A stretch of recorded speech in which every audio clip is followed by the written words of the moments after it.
Hello, मैं हूँ बंटी और ये है मेरा टीवी। टीवी उठ। तू नाराज है मुझसे?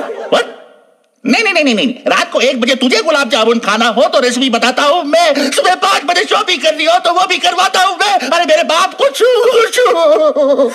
मुझे लगा तू नाराज है।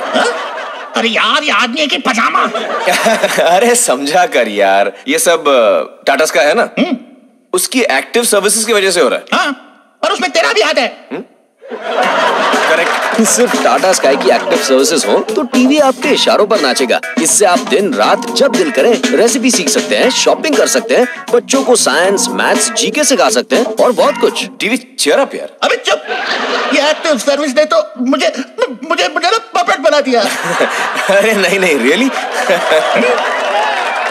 टाटा स्काई का एक्टिव लगा डाला तो लाइफ जिंगा लाला।